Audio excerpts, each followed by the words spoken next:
Friday, we sat down with Democratic leader Nancy Pelosi and asked her why she thinks FBI Director Comey should say in public that there is no evidence for President Trump's wiretap allegations. I think it's really important because that's a terrible accusation to make.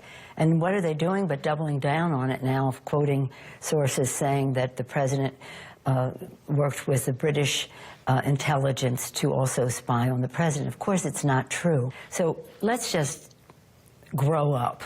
Why doesn't it grow up? The Justice Department, the FBI, has to really clear this. Because otherwise, this administration has decided that they, with impunity, can say anything. And it's really damaging. So you think Director Comey should come to the hearing and just put this on the table and clear this up right away? I think he should, and certainly if he doesn't, I think that he should be asked to do so, and why wouldn't he? Do you have faith in Director Comey to carry out the investigation into Russian efforts to meddle in the election and any connections with the Trump campaign? Well, I think it's possible that he can do that. I think that what he did was wrong during the election, but I don't know who they would appoint. There's always a question of that. But I've always had admiration for Director Comey before he was there, when he was Assistant Attorney General, and he acted very courageously in the Bush administration when it came to surveillance and the rest of that. There's a mixed record there, and I'm hopeful that he could go forward in a very positive way. And I think it's important for the director of the FBI not to be subjected to the president thinking he's going to investigate him, so he would terminate his service. Let's switch to health care. When you were trying to get the Affordable Care Act through, you said it needed to pass in order for people to experience what was in it, for them to, what was in the bill, but people, in order to experience what it was offering, they needed to have some interaction with it. Isn't that essentially what Paul Ryan is saying? No, thank you for asking that question, because you can have me put it in context. The Senate had not acted. They were asking about the impact of the bill. So we have to pass it, we have to get through the legislative process. But all of us learn from the implementation of the bill, and there's some things that we could do to improve the implementation of the Affordable Care Act right now, and wish the Republicans would work with us to do that, or we can work with them to do that. But what they have put forth is a terrible bill. 24 million people kicked off of health insurance, which the Speaker calls an act of mercy. An act of mercy. And then at the same time, they put out a budget which the OMB director, Mulvaney, says is compassionate to take money from Meals on Wheels and give it to the Defense Department. We all want to support, we take an oath to protect and defend our country, but our strength is measured in more ways than just taking money from the health, education, and well-being of the American people, which is a source of our strength. So compassionate acts of mercy, I don't know what faith that is. When you look at this health care bill that's been put forward, is it Ryan care? Is it Trump care? Is it Republican care? How do you think about it? I think it's Trump care. The fact is this: the president really either doesn't know or doesn't care about what is in the affordable health care.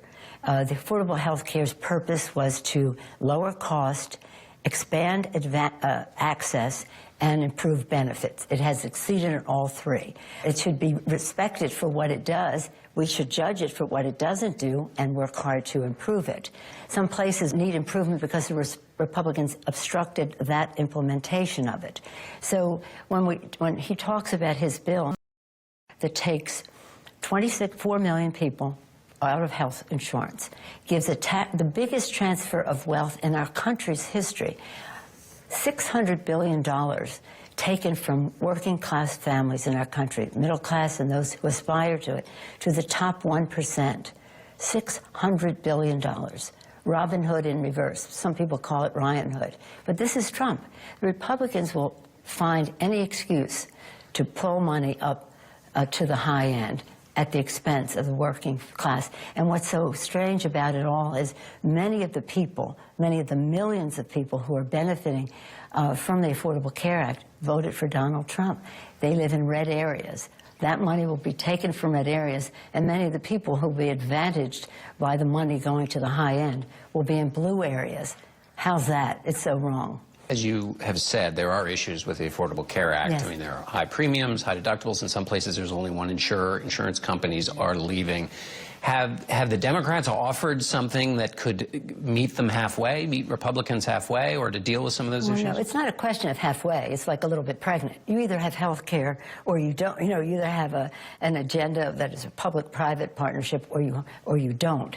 But the individual market is challenging, and we can do more to help on the individual market.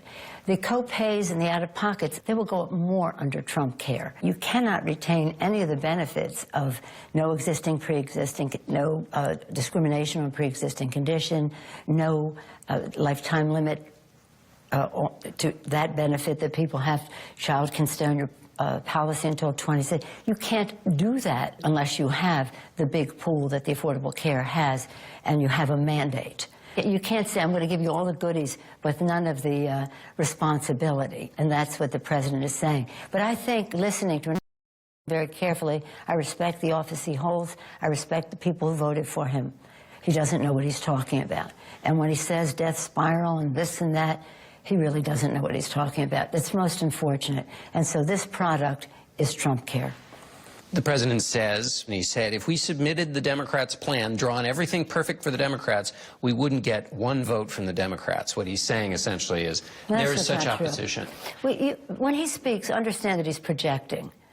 But what could you work with the President Trump? Well, first of all, we're not working with anybody who says we're going to repeal the Affordable Care Act.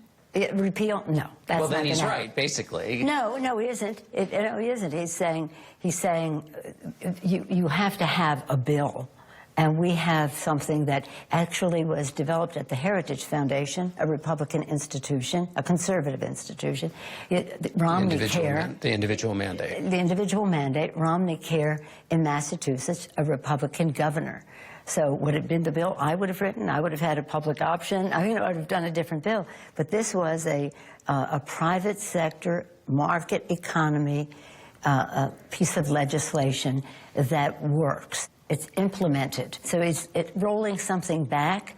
You have to be totally irresponsible to do that. Leader Pelosi, thanks so much. Thank you. My pleasure. And we'll be back in just a minute with our CBS News.